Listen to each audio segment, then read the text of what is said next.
Boa tarde. Boa tarde. Bem-vindas, bem-vindas. Hoje não está sem indicação ali, mas a gente vai conversar um pouco sobre a importância do estudo da escrita criativa, seja para carreira literária, seja para carreiras que envolvam o texto e a linguagem de modo geral. Então, o título da mesa é Por que estudar escrita criativa? E eu estou aqui com a Gabriela Guerri, que é jornalista e professora do Instituto Veracruz, nos cursos de pós-graduação e de graduação em escrita criativa. Eu também sou, ou fomos jornalistas, talvez, né? Mas minha formação também é em jornalismo e também sou professor e coordenador lá no Instituto Veracruz da pós e da graduação em escrita criativa. Então, a Gabriela, além disso tudo, também é ex-aluna da pós-graduação, fez o curso de especialização já há alguns anos e hoje é professora do curso. Então, é um prazer também estar aqui dividindo com você essa mesa. E eu queria começar, Gabi, tentando organizar essa pergunta, né, de por que estudar a escrita criativa, pensando nela de duas maneiras. Uma, a ideia de, se alguém quer escrever um romance, ou um livro qualquer, que seja, um livro literário, por que essa pessoa precisaria estudar a escrita criativa para fazer isso, para realizar esse projeto? Isso por um lado. E, por outro lado, a ideia de estudar a escrita criativa como um campo mais amplo que possibilitaria, então, a esse estudante trabalhar em qualquer campo que envolva a escrita. Então, acho que a gente pode falar das duas coisas, talvez começando pela parte literária, que eu acho que é a tua experiência mais recente e viva, e depois a gente vai para o outro lado. Tá bom. Bom, obrigada, que legal estar aqui, né, nessa feira do livro. É bom vir à feira. E, bom, prazer, que bom encontrar caras conhecidas e não conhecidas ainda. E essa pergunta, eu acho que ela tem uma resposta que serve tanto para um caminho de raciocínio ou de escolha, quanto para o outro. Por que estudar escrita criativa? Eu defendo e acho e acredito que é porque é uma das coisas mais interessantes que existem hoje. Se debruçar sobre o uso da palavra, né? Se debruçar sobre a força dessa palavra, né? Em um momento que, bom, eu pelo menos acho que a palavra escrita, ela tem uma potencialidade de chegar, né, sobretudo hoje com redes sociais, com esses alcances, né? Como é importante refletir, pensar, exercitar esse uso da palavra, né? Então, não é simplesmente escrever, aprender a escrever para um usufruto próprio, mas sim para elaborar uma outra presença no mundo, né? Então, estudar a escrita criativa, pelo menos para mim, não é simplesmente ser um estudante, um aluno passivo que recebe técnicas ou fórmulas, né? Mas refletir sobre isso, sobre o uso da palavra. Eu realmente acredito que não há ferramenta mais potente hoje de estar a comunicar e de lutar no mundo, né? A palavra. Mas é claro, né? A gente pensa, bom, mas eu sou uma pessoa alfabetizada, o que eu tenho que aprender a mais, além de utilizar o que eu já aprendi na escola, ou o que eu aprendi dos meus pais, ou dos meus irmãos, ou né, da comunicação oral? O que mais a gente pode... Que passo a gente pode dar para ganhar consciência dessa palavra como ferramenta potente de estar no mundo, né? Se eu já sei falar. Aliás, eu sempre acho que eu falo muito pior do que eu escrevo. É diferente? É diferente escrever do que falar, né? Para mim, estar no mundo falando em público é muito difícil, por exemplo, né? Salvo em sala de aula. Em sala de aula, acho que as condições que se estabelecem ali são de tanta cumplicidade que me dá menos faniquito, como agora, por exemplo. Mas, então, se eu já falo e se eu já escrevo, qual que é o próximo passo? Né? Do que a gente está falando aqui? É de aprender técnica? De aprender fórmula? Né? E eu acho que não. Eu acho que essa visão de escrita como técnica é justamente o que a gente combate, porque não há uma fórmula. Se houvesse uma fórmula, né, que fácil seria: faça um livro assim, comece assim, siga assado, termine desse jeito, e a gente vai completando sequências, né, já tão trilhadas. Mas eu acho que, quando a gente fala em estudar a escrita criativa, então não são fórmulas, não são técnicas, mas sim são exercícios de uma ferramenta. Né? Exercitar essa ferramenta da escrita, várias delas, com finalidades, com um propósito. Né? Porque a gente não pode falar de escrita sem antes pensar num propósito. Né? Para que eu quero escrever? Ou para quem que eu quero escrever? E não só o que eu quero escrever, mas como eu quero escrever. Né? Então, dentro desse propósito, Roberta, eu acho que sim, se unem os dois campos quando a gente fala de escrever almejando, sonhando, querendo a literatura, ou almejando, sonhando, potencializar esse domínio da ferramenta com um propósito, né? Para que aquilo que eu possa falar possa ir longe através do texto, porque esse microfone não vai tão longe, né? Eu acho que a gente vai atingir um raio aqui de no máximo 5 metros, né? Mas um texto potente e bem inserido e colocado, qual que é a potência dele? Eu acho que ele vai mais do que um raio de 10 metros, né? Vai bem mais. Não sei se eu respondi.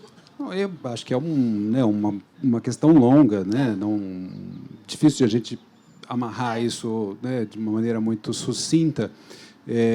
Mas eu gosto de pensar que, enfim, não é uma ideia minha, talvez uma das ideias mais antigas do mundo, que só tem dois conhecimentos, de fato, no mundo. Né? Um é a língua e a linguagem, e o outro é a matemática. Né? E os dois são dois tipos de linguagem. Então, a escrita criativa está voltada para um desses campos. Né? E talvez eles seja um campo de conhecimento que está na base de todos os outros. Né? Então, assim, para você estudar história, a linguagem é fundamental. Geografia, você precisa um pouco dos dois. Literatura, enfim, toda a nossa presença como indivíduos no mundo depende da linguagem, né? Depende da maneira como a gente se relaciona com as palavras, com o idioma. A gente passa a vida inteira tentando fazer isso, né? E eu acho que tem uma parte do ensino e do estudo da escrita criativa que é muito importante nessa constituição do indivíduo. E talvez essa seja uma questão contemporânea muito, muito relevante, essa ideia de identidade e autoridade. Ou seja, identidade, em princípio, todo mundo tem, alguma, né? Mas não necessariamente a gente sabe qual que é. E a gente vai construindo essa identidade. Como se a gente fosse herdando, de certa maneira, uma identidade da família, né, do lugar onde a gente nasce, dos nossos contextos históricos, sociais, geopolíticos, e a gente herda e também constrói um pouco. Né? E a gente constrói isso por meio da linguagem. E o momento em que a gente constitui essa identidade, ou pelo menos constitui uma certa identidade, porque isso também é sempre mutante, de certa maneira, é um momento em que a gente talvez possa se colocar no mundo de maneira autoral. E eu acho que essa palavra talvez tenha a ver, e eu queria trazer ela para a discussão da escrita criativa, dessa ideia de a gente constituir um indivíduo que tenha uma autoridade, né, relacionada, portanto, com a questão de autoria, autoridade sobre si mesmo, né? Não sobre um assunto específico, não sobre um gênero literário, mas sobre si mesmo, ou seja, autoridade na relação com a própria linguagem, com aquilo que pensa, fala e escreve. Estou lembrando aqui de um trechinho do livro que a Camila Sousa Vigiada está lançando agora no Brasil, que chama A Viagem Inútil, que foi você que me passou. Eu acho que mais para o final do livro ela fala tem um grande valor em se escrever como se fala. Como se, portanto, não precisasse haver uma distinção radical entre a maneira que a gente fala e a maneira como a gente escreve. E o que a gente costuma ver é o contrário, né? Como se houvesse uma linguagem literária muito distinta, muito diferente daquela que a gente se constitui como indivíduos no mundo, a linguagem que a gente usa para se relacionar, que a gente aprendeu em casa, que a gente fala com a nossa família, com os amigos, etc. Por que há essa distinção? Não digo que essa deva ser uma norma, escrever como se fala, porque evidentemente, tem coisas que eu consigo elaborar por escrito, que, se eu for fazer isso falando, possivelmente as pessoas vão dormir do meu lado, né? Então, assim, tem hora e momento para usar o texto de qualquer maneira. Mas essa ideia de você ter a autoridade sobre si mesmo passa pela linguagem. E aí, estudar a escrita criativa significa isso. Quer dizer, eu vou dar alguns passos no sentido de compreender a minha própria linguagem e a maneira como eu me relaciono com o mundo a partir disso que eu aprendi em algum momento, né? E aí como é que eu estruturo esse pensamento, essa identidade, essa autoridade num texto escrito. Isso antes de eu decidir o gênero que eu vou escrever, né? Ou, eventualmente, até descobrindo, enquanto eu estou fazendo, qual é o gênero que eu consigo fazer isso da melhor maneira. Se é num romance, se é num conto, se é num ensaio de não-ficção, se é numa memória, se é numa autoficção, e etc. Isso, sim, já pensando no sujeito que quer ter uma carreira literária, que quer escrever um livro, né? Mas a gente também tem que pensar isso, idealmente, desde o ensino básico, desde o primeiro processo de alfabetização. Porque essas crianças que estão na escola nesse processo de alfabetização é o primeiro encontro que elas têm com uma consciência da linguagem, né? Ou seja, elas já sabem falar. Eu só posso alfabetizar alguém que já consiga se expressar verbalmente. Então, é o começo desse processo de conscientização da linguagem. Como é que eu me relaciono com a palavra, né? E a gente sabe que esse é um processo longo. Tudo bem, eu vou me alfabetizar com 5, 6, 7, algumas pessoas vão terminar o processo de alfabetização com 9, 10. Leva alguns anos, mas ainda não é o bastante para essa criança ou para esse pré-adolescente se constituir como esse indivíduo que olha para si e reconhece qual é a sua identidade e consegue atuar no mundo a partir daí. A gente costuma levar o quê? Mais 10 anos, né, de escola. Depois a gente entra na faculdade, dependente da carreira que a gente quer seguir. Isso continua como um desafio, né? E, no geral, a gente costuma ver isso. Muitas pessoas deixam de lado o estudo da língua, ou da linguagem e da escrita, principalmente, para se voltar para outras profissões, para outros conhecimentos mais técnicos, mais objetivos, imediatos. E aí, em que momento, então, que eu vou conseguir, né, bater no peito e falar, agora eu sei quem eu sou, agora eu consigo me expressar sem me surpreender positivamente ou negativamente com aquilo que eu estou escrevendo. Ou seja, eu tenho algum controle sobre o que eu estou fazendo, né? Então, a ideia de antecipar esse processo de ensino e estudo da escrita criativa para a graduação, com essa iniciativa do Veracruz, é nesse sentido, de antecipar esse processo, né? Não só atrair quem quer ter uma carreira literária específica, né, escrever romances, contos, outros tipos de livros, mas também atrair pessoas que vão trabalhar com a linguagem, que, no geral, somos todos nós, né, estando ou não no mercado literário, né, e poder trabalhar essas questões, portanto, em sala de aula, né? E acho interessante a gente, então, pensar na relevância, na serventia disso para qualquer campo, né, do conhecimento.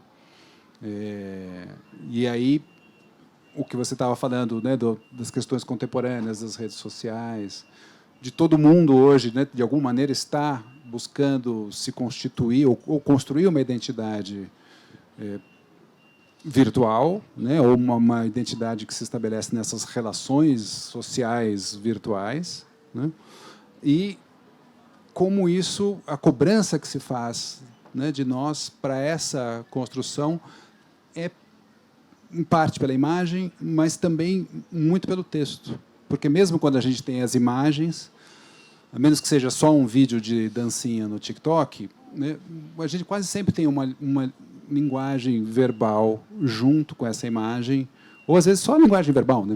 Muito nas redes sociais você tem só o texto. Né? A pessoa escreve o texto e transforma o texto em imagem para chegar mais rápido. Né? Então, tem uma cobrança grande, né, dessa construção de identidade que passa pela linguagem. Né? Então, aí, de novo, mais acho que um elemento importante do estudo da escrita criativa.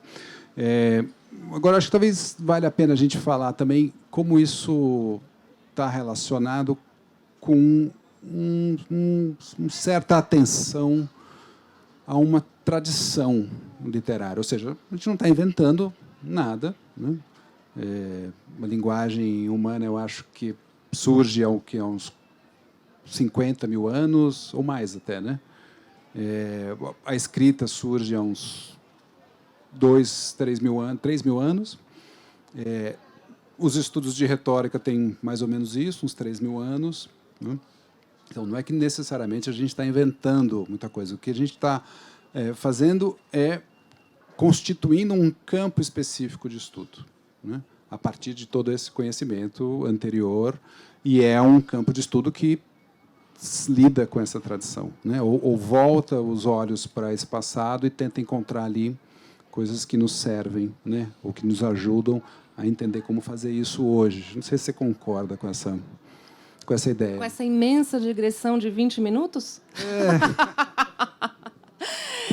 Roberto foi meu professor, eu devia estar com um caderninho anotando agora, gente, porque ele deu uma volta desde o início. Ele me pergunta, mas você concorda com isso? E eu não sei exatamente o que é isso, mas eu concordo, professor. Foi há 50 mil anos e a linguagem matemática. Mas, enquanto você falava, eu fui passeando tentando costurar algumas coisas e se eu puder contribuir com algo aqui, talvez seja reforçando algumas coisas que você disse. Primeiro, lembrando, né, esse livro da Camila Sousa Vilada, quando ela fala de falar, de escrever como se fala, tem tanta beleza por trás disso, porque eu acho que, quando ela fala isso, ela também está dizendo nessa busca por uma voz autoral. E a gente trabalha muito para chegar nessa voz, que seja apenas nossa, que não seja de mais ninguém. Então, eu me lembro, né, grande parte da minha vida, como o Mauro bem me lembrou, presentificado aqui, foi trabalhando com jornalismo. Né? Eu trabalhava em redação, produzindo textos semanalmente, mensalmente. Nunca fui boa de jornalismo diário, nunca fui muito rápida. Mas, sim, nesse processo mais lento, eu encontrei o meu caminho ali de trabalhar texto. E como foi duro me identificar com aquilo que eu escrevia nessa produção massiva.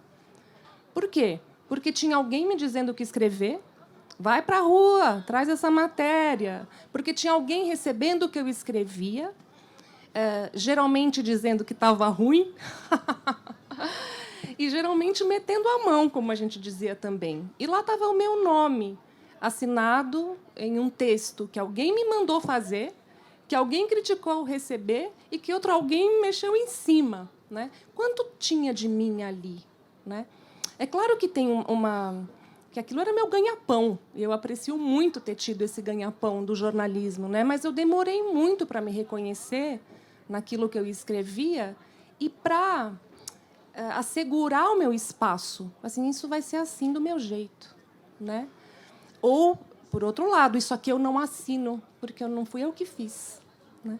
Então, isso você vai conquistando com o tempo, com casca, com uma certa autoridade que você vai ganhando dessa natureza, né? De você encontrar a voz. E a voz significa se reconhecer, e a voz significa dar ao texto alguma naturalidade, né? Aquilo é único, está sendo dito, escrito ou lido por uma pessoa que é diferente dessa outra e dessa aquela outra, né?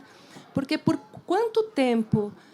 e aí eu vou tentar resgatar um pouco da minha história, do meu processo de aquisição dessa autonomia, ou dessa ferramenta texto, porque eu acho que é comum a muita gente, né? Comecei a adquirir o hábito da escrita, escrevia cartas, aprendi. Por muito tempo eu achava que escrever servia para contar uma história. Para que você escreve? Para contar uma história. Então, já coloquei isso num lugar super importante. Para contar uma história, eu preciso ter uma boa ferramenta, um bom... tem que atrair, tem que ser atraente, né? Quem faz isso bem? Contar uma história, vamos reservar isso. E, por outro lado, a pura função expressiva da linguagem, né? Então, achar que uma carta, me esparramar, um diário, escrever uma carta de amor. Acho que, por muito tempo, eu achava que escrever era isso. Poder botar num papel algo que só... Vocês vão se reconhecer nessa frase, porque ela é muito comum. Aquilo que eu só consigo expressar por escrito. Né? Quantos anos eu não passei achando que escrever servia para dizer coisas que eu não sei dizer? Então, só escrever. Então, a função expressiva pura. Então, aqui eu vou expressar, vou derramar. Então, eu vou me mostrar. E não quero mostrar, estou com vergonha. Né? Isso é só meu.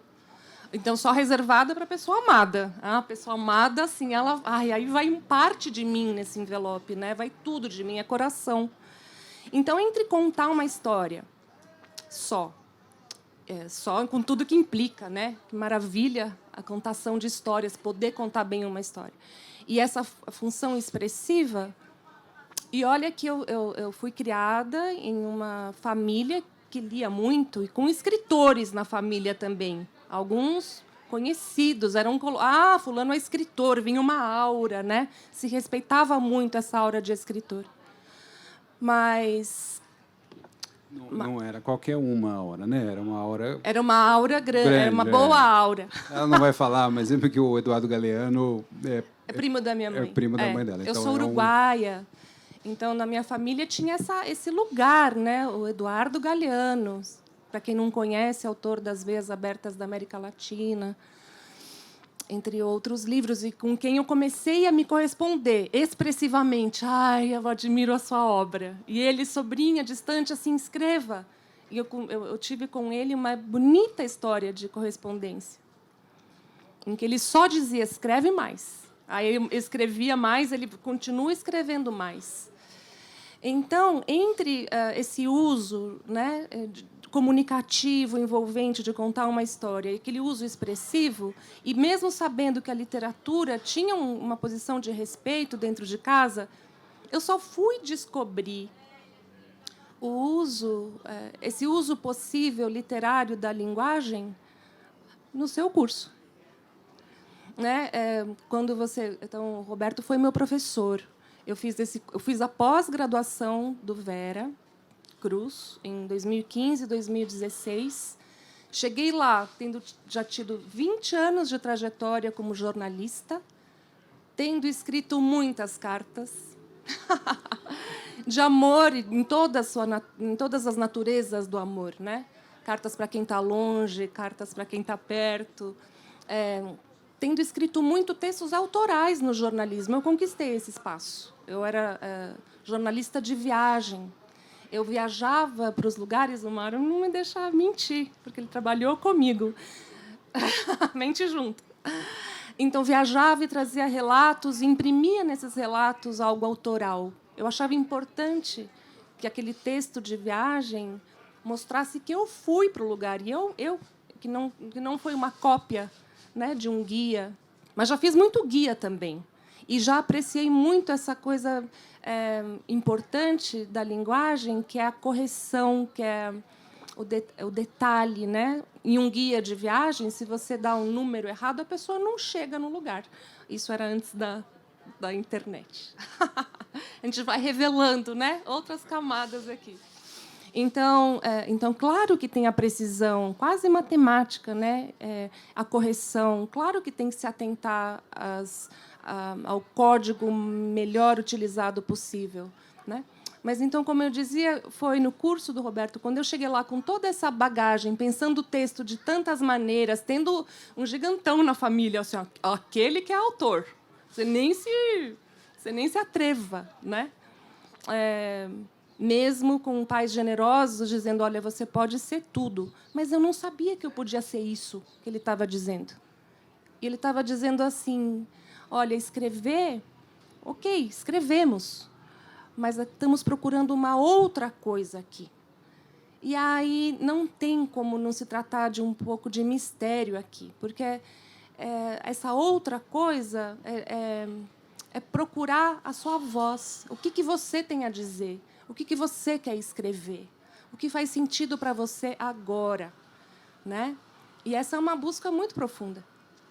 Essa é uma busca que cala fundo mesmo. Quando alguém te pergunta, quando você tem mais de 40 anos, o que você quer ser, não é vestibular. Né? É o que você quer ser de novo na vida. A vida está te dando uma outra chance. O que você quer ser? O que você quer escrever? Né? Então, essa busca da escrita como algo que te recoloque no mundo de outro jeito é inaugural, de uma outra coisa, né? Que não é mais... Porque eu achava que eu não era capaz de fazer o que os escritores faziam. E até contei para você, outro dia caiu uma ficha. Olha que eu tive muitos amigos editores que publicaram livros. Eu mesma já tinha publicado muitos guias, livros de viagem, livros de jornalismo, né? Mas eu nunca, a não ser depois do curso do Vera Cruz, eu tinha acompanhado o processo de escrever, de alguém publicar um livro literário, de pura literatura, né? Sem essa função, assim, uma reportagem sobre tal coisa, né? Um guia de tal lugar, mas um livro que não precisava existir, que ele existiu por urgência de quem queria escrever, né? Um livro seja de ficção ou de não ficção literária, né? Eu nunca tinha acompanhado, eu já tinha ido a muito lançamento de autores que eu pagava pau. Autores e autora, vou lá, faço fila para autógrafo, mas nunca tinha estado do lado e percebido esse processo tão maravilhoso, que dá tanto medo, e que a gente passa junto, vendo como é que é escrever, e escrever de novo, e conseguir uma editora, e publicar, ir para o lançamento, ficar nervoso. Então, também é um outro universo, né? Mas aí já fui longe. Eu estou adorando. Eu lembrei de uma coisa que o Julian Fuchs falou outro dia aqui, da ideia de que quando a gente se fala, não, eu quero escrever, agora eu vou escrever, né? Como se fosse recuperar um desejo da adolescência, né? Uma vontade antiga, que quando a gente põe, portanto, esse desejo em movimento, não significa que a gente está resgatando alguma coisa que ficou lá atrás. Porque quando a gente se põe a escrever, a gente vai descobrir alguma coisa que está lá na frente. E não que a gente vai voltar e resgatar alguma coisa que ficou para trás. Então, é sempre um movimento para frente. E eu achei bonita essa imagem, né? Porque, no geral, é um desejo lá de trás, né? Um desejo lá de trás que a gente sabe, porque a gente acompanha muitos alunos, né, com esse desejo, que foi, de alguma maneira, desautorizado em algum momento desse processo de alfabetização e de escolarização, né? Acho que, se vocês pararem para pensar, todo mundo vai lembrar de algum comentário negativo de uma professora de português, de um professor de português, né? Aquela redação que volta toda anotada, ou você escreveu aquele texto que para você era o máximo que você podia fazer e veio lá a nota 3,5. Aí você fala, nossa, mas então eu sou 3,5, né? Porque, óbvio, a gente não consegue diferenciar isso, né, com um juízo objetivo da professora, do professor que tem competência para fazer isso, do que a gente acha que nós somos. Então, é uma sequência de desautorizações. Voltando de novo, né, para a raiz da palavra autor, a gente está o tempo inteiro, né, ter autoridade, ser desautorizado, né, tudo gira em torno disso. Né? Então, quem é que me dará autorização para escrever? Óbvio, ninguém, senão eu mesmo. Né? Mas onde que eu vou achar isso? Né? Como que eu vou construir isso dentro de mim? Quem tenta fazer isso sozinho acaba saindo bastante chamuscado. Né? Porque o mundo, no geral, está dizendo para a gente, não faça isso. Né? Não escreve. Né? Ninguém está interessado no que você está escrevendo. Ninguém está interessado no que você está pensando. Né? Então, o mundo vai estar o tempo inteiro dizendo assim, não faça isso. Né? Ou, se você for fazer, problema seu, se vira. O que a gente está fazendo não, né? Vamos fazer junto. Né? Por quê? Porque nós dependemos uns dos outros nessa construção de autoridade. A gente não faz isso sozinho. Né? A ideia, até a frase famosa da Clarice, né? Eu é um outro, né? A ideia de que eu só consigo entender quem eu sou na relação com o outro. Mas também não numa relação apenas de amizade ou familiar ou uma relação de amor. Né? Eu dependo disso na questão da constituição da autoria, eu dependo disso numa relação bastante crítica e atenciosa com quem também está nesse mesmo processo, que vai olhar para aquilo que eu estou fazendo e me dar um retorno que a gente espera que seja o mais honesto possível da pessoa que está fazendo, né? E a gente vai retribuir da mesma maneira, dar o retorno mais honesto possível. Por que isso funciona?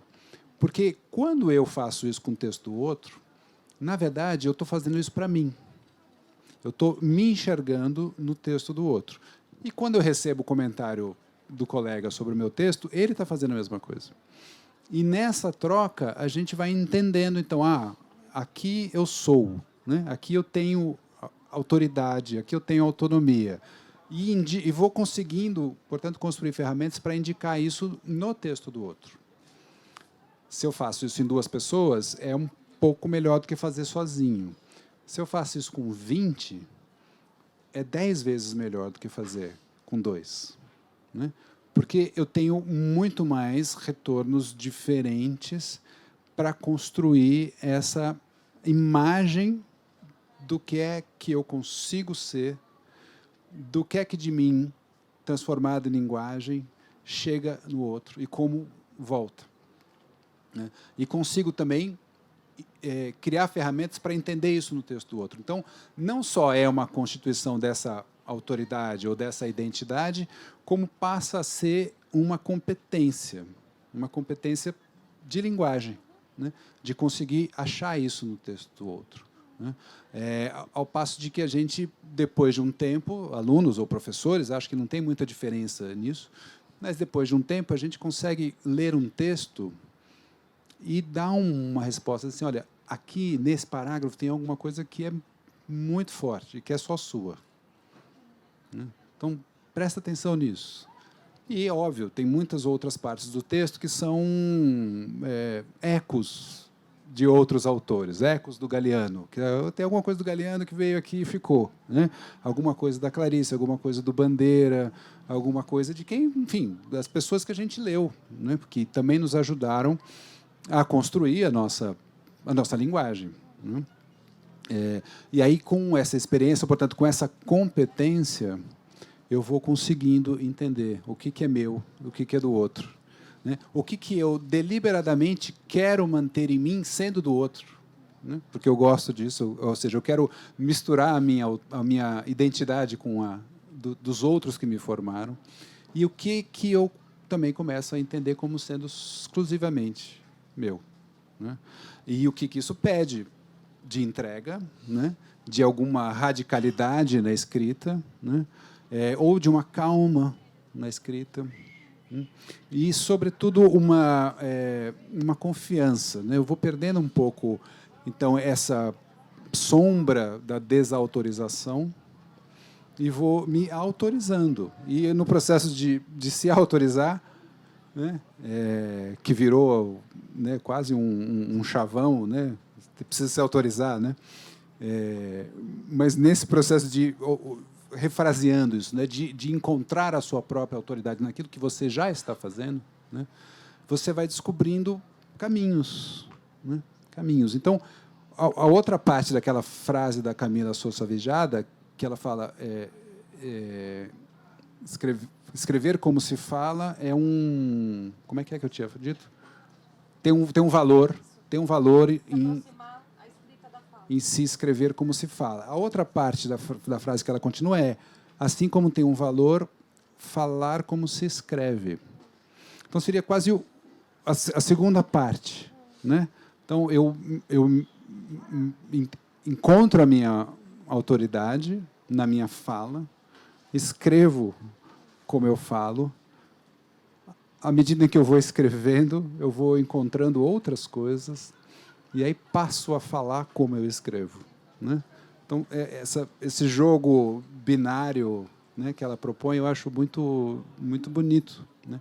E a gente vê isso acontecendo. Então, não poderia ser só uma opinião. Poderia ser só a nossa opinião, né?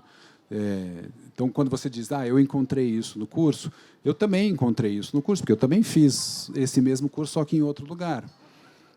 E quando eu cheguei lá e fiz o curso, eu falei, puxa, por que ninguém me disse isso antes? Por que ninguém me disse que isso era possível, né? Porque eu, assim como a Gabriela, não conhecia escritor. Bom, eu não tinha nem o Galeano na família, né? Eu sei, mas tudo bem, a gente lida bem com isso.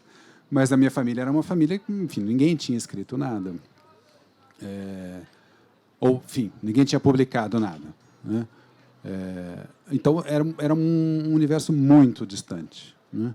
Como eu imagino que deva ser distante para muita gente nessa feira, né? A gente tem muitas tendas de editoras, tem os autores que estão lá no palco ou estão lá no auditório, mas qual é a nossa relação de proximidade, de fato, né, com eles? Ou com essas pessoas que se tornam autores e produzem esses livros que estão em todas essas tendas, né?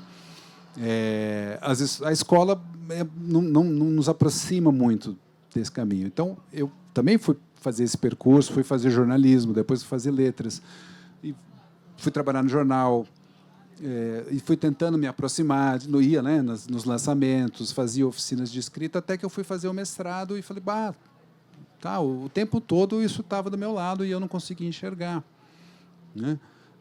Não é uma escrita que se constitui a partir da reprodução de modelos textuais como a gente aprende na escola. Isso é importante, isso tem uma função, né? Tem uma função educacional muito fundamental para a constituição de indivíduos que possam se comunicar numa mesma sociedade, no mesmo idioma. Então, a escola precisa fazer isso. Não é que eu estou dizendo que não contra as aulas de redação. Isso continua sendo importante.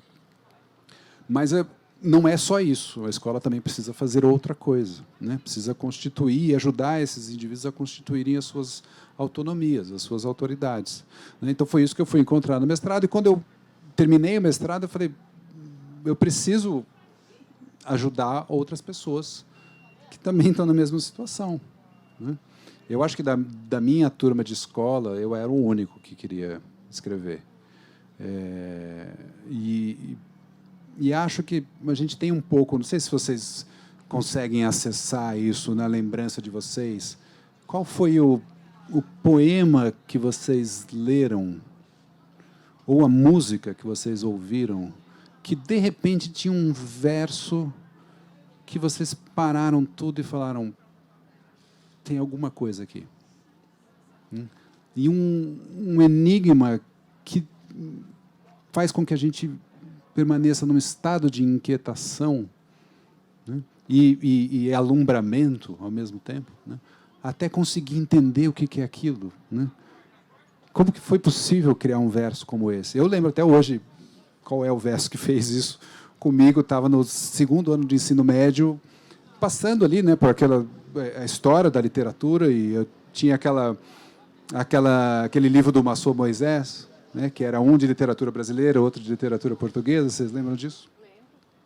E eu ficava lendo aqueles volumes e tal, e um dos poemas, um verso, para mim, fez toda a diferença. E depois disso eu falei, bom, nunca mais consegui enterrar essa inquietação, sabe?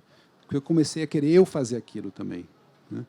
Mas absolutamente não tinha com quem falar a respeito, né? A única coisa que eu podia pensar era, bom, vou fazer letras. Onde que se estuda isso? Faculdade de letras, então vou fazer letras. E aí, você também fez letras, né? A gente entra na faculdade de letras e logo aprende que na faculdade de letras não é o lugar onde se escreve criativamente ou escreve-se literatura. Estuda-se literatura, né? Estuda-se seriamente, com bastante rigor. Mas não é o lugar onde se estuda escrita, né?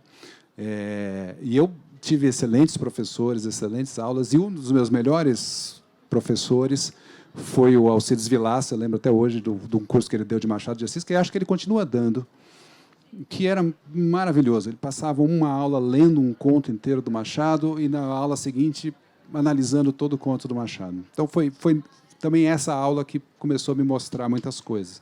E ele, recentemente, fez um post no Facebook dizendo assim, ele é professor, né, da FEFELESH na Letras há, sei lá, 30 anos, acho que mais, talvez, e ele escreveu: a Faculdade de Letras não forma escritores. Vamos deixar isso claro. Na melhor das hipóteses, não impede alguém de ser escritor. Então, assim, é de uma clareza, né, muito grande, e é fundamental que as faculdades de letras existam e continuem fazendo o que façam, mas a faculdade de escrita criativa é outra coisa, né? A gente não está interessado em estudar as escolas literárias e ordená-las nas suas relações com os meios sociais, as estruturas políticas e as questões geopolíticas, né, ou filosóficas. A gente está interessado em estudar os autores, as relações dos autores com outros autores, né, como eles utilizam os recursos literários e por quê, e o que isso tem a ver com a gente. Escrevendo hoje, né, em São Paulo, ou no Brasil, em 2024. Né, um lugar que está hoje muito melhor do que estava 20, 30 anos, onde a gente tem esse tipo de evento que não existia antes, né, onde a gente tem tantas oficinas literárias, né. Então, essa consciência, acho saudável. A gente não tinha isso antes, né? Era impossível a gente ter esse tipo de conversa, né, muitos anos atrás. E agora a gente consegue, né? Não sei, falei de novo demais. Você precisa Daqui a pouco vai terminar o tempo. Você disse uma coisa que eu queria tanto reforçar, porque eu sou produto disso, né, que é das oficinas literárias. Então, quando a gente fala de ensino de escrita criativa, nos nossos cursos, tanto de pós-graduação quanto de graduação, a gente vai falar de cursos que têm duas modalidades diferentes de aula. Uma são as disciplinas, né? O professor levando conhecimentos e criando dinâmicas com a turma, e vamos ter disciplinas no formato convencional de sala de aula, né? E cada professor com suas dinâmicas, e é muito legal, porque a gente vê no nosso curso que cada professor imprime sua autoria no curso, né? Então, tem autoria nisso, cada professor vai dar aula de um jeito. Isso é muito legal. Mas, além das aulas, das disciplinas, tem a oficina. Então, o que o Roberto descreveu do eu e do outro, do texto que vai ser lido, e dessa habilidade da gente olhar para o texto do outro e apontar aquilo que não compreendeu, ou, mais além disso, aquilo que não encaixou, ou aquilo que adorou, ou essa leitura do texto do outro e a devolutiva do texto do outro, é uma dinâmica que eu só vi nesse nosso curso, né? Porque, sistematicamente, tanto na graduação quanto na pós-graduação, todos, nas mesmas condições, vão ter oportunidade de serem lidos, né? Então, com constância, a cada 15 dias, você entrega um texto seu que a turma vai ler e comentar. E você também vai ler e comentar o texto dos outros. E essa dinâmica, ela faz livros serem escritos, projetos nascerem, testar ideias, às vezes se lançar, experimentar, arriscar, botar na roda, né? Não escrever só para si. E nessa dinâmica, a escrita ela vai ganhando corpo, força, você testa, você treina o seu olhar. Então, as oficinas, eu acho que você não tinha nomeado isso, que são as oficinas literárias, né, que a gente faz ali ao longo dos 2 anos e meio, dependendo se for da graduação ou da pós-graduação. Sempre está escrevendo, né? Essa parte prática, dessa maneira, ela é muito poderosa. E outra coisa você falou, e eu lembrei agora, eu fiquei feliz de lembrar, porque eu lembro com 14 anos, né, entre escrever apenas cartas de amor ou listas de supermercado, teve uma coisa, e olha que eu já lia, né, mas teve uma coisinha que me despertou. Falei assim, aqui tem um mistério enorme e eu quero ver o que é. Que foi no livro do Galeano, que foi o livro dos abraços. Eu tinha 14 anos, então o Eduardo Galeano ele costumava, isso eu vi acontecer, ele tinha cadernetinhas do tamanho de uma caixa de fósforo, minúsculas. Então esses eram os caderninhos dele, ele viajava, andava e anotava histórias. Então, a maioria dos livros deles é de pequenas crônicas, que ele chamava de cuentitos, né? Pequenas histórias. E teve uma, que eu não vou saber, porque a frase já vai chegar, que eu falei, mas era uma mini crônica de um passeio por uma videira, por um lugar de uvas, onde se produz vinho. Devia ser no sul da América do Sul. E alguém estava passeando com ele pelas videiras e diz, essas uvas, Eduardo, elas estão feitas de vinho. E aí o Eduardo escreve, faz assim, se as uvas estão feitas de vinho, então nós somos as palavras que contam o que somos. Aí minha cabeça explodiu. E aqui estou. Está até agora tentando juntar os pedaços. Muito bom. Eu ia falar alguma coisa, agora a frase também agora acabou com... eu ia lembrar da questão das oficinas, porque também tem muita gente que tem receio de mostrar texto, né? Que escreve, mas não vou mostrar, né? Por quê? Porque tem um histórico de desautorização, né? Então, já levei tanta pedrada na vida, de professor atrás de professor, né? Agora vou fazer isso numa turma de 20 pessoas para levar 20 pedradas ao mesmo tempo, né? Não sou louco, né? Então, a gente constrói, evidentemente, um ambiente em que isso se dá de maneira mais generosa. Em que sentido? Não é que a gente fala, ninguém pode criticar o texto do outro, não é isso. É porque, muito rapidamente, vamos imaginar, são 20 pessoas na sala, né? Então, eu tenho um calendário, porque não vou discutir 20 textos no mesmo dia. Eu tenho um calendário, cada um vai entregar tal, num período. Quando se completa o círculo em que os 20 apresentaram o texto pela primeira vez, todo mundo entendeu que está na mesma situação, né? E aí muda um pouco a dinâmica. Fala assim, não sou eu que estou me colocando aqui, né, para levar bolos na cara, né? Não, é uma relação de troca, uma relação de generosidade, mas uma generosidade constituída no rigor, né? E no rigor, e aí eu acho que esse talvez seja o nosso papel, que é tentar fazer com que esse rigor funcione em benefício de todo mundo, né? E não para que esse rigor reforce a nossa autoridade como professores. Isso não está muito em questão, né? Por quê? Porque a gente não quer, seria uma contradição, né?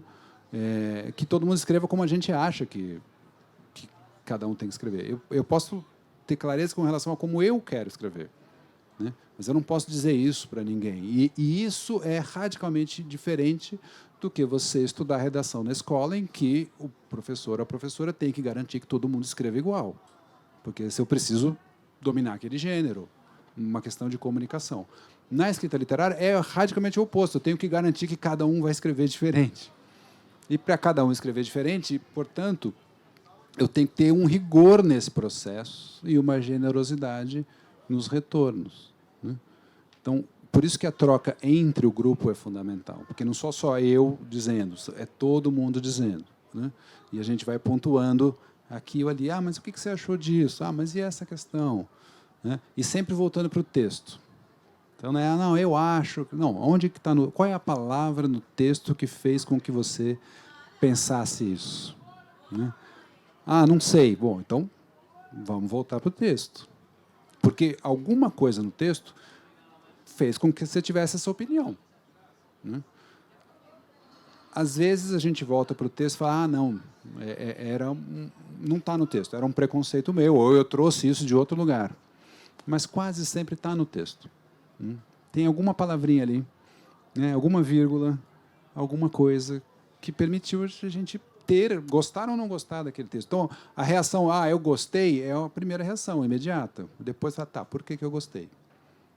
Não sei, vai ler de novo. Vamos ler de novo, né? Ah, continuo não achando. Então vamos ler mais devagar, né? Até eu conseguir achar.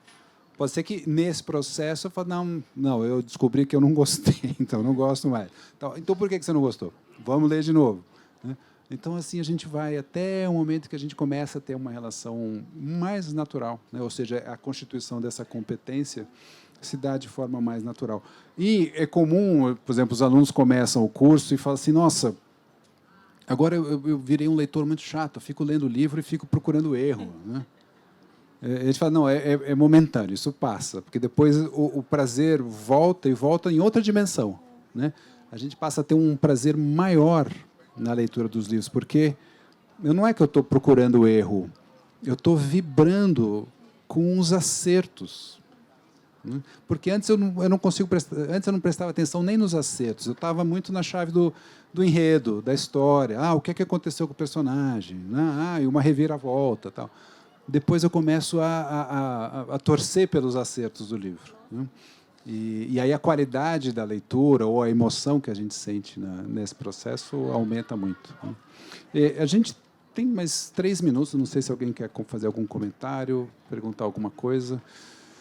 Gabi, quer falar mais alguma coisa? Não, eu queria só, enfim, dizer que é muito misterioso de por que o nosso curso funciona tão bem. Mas eu acho que tem uma coisa, e quando eu digo nosso, eu estou nos autoelogiando, sim, mas também eu estou ecoando o que a gente escuta de quem faz, né? De estudar a escrita criativa, criando comunidade, criando laços, estando todo mundo no mesmo barco, como você disse, né? Esse medo de se expor acaba unindo todo mundo.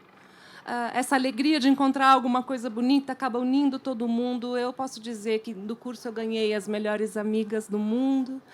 E um senso de comunidade, né, de pertencimento novo também, e disso, de começar a encontrar coisas invisíveis antes. Fala assim, nossa, que legal isso, né? Às vezes parece que a gente está tudo drogado, né? Olhando assim.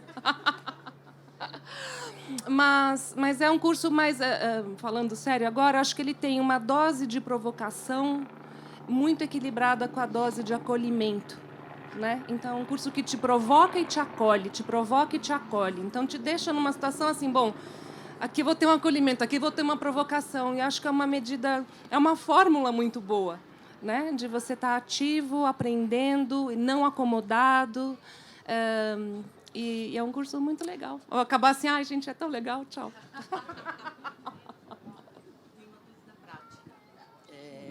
O curso é 2 anos e meio. Janeiro, não, março do ano que vem começa outra turma nova? A graduação, o processo seletivo é semestral.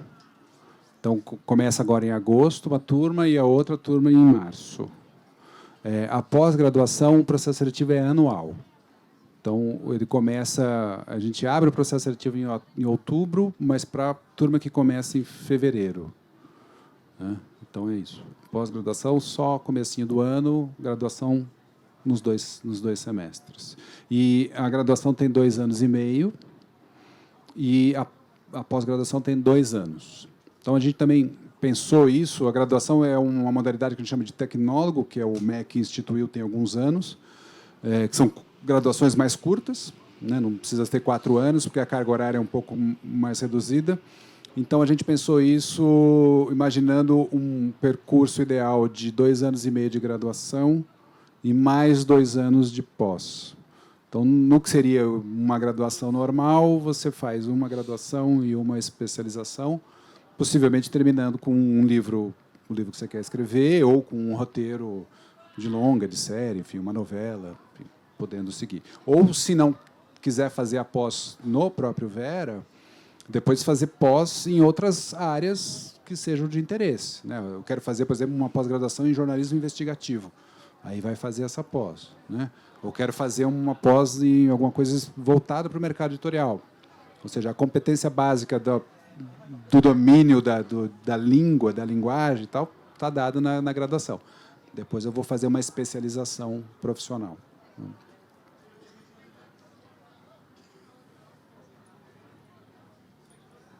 Muito bem. Obrigado, gente. Se vocês quiserem, a gente fica por aqui conversando também. Tá?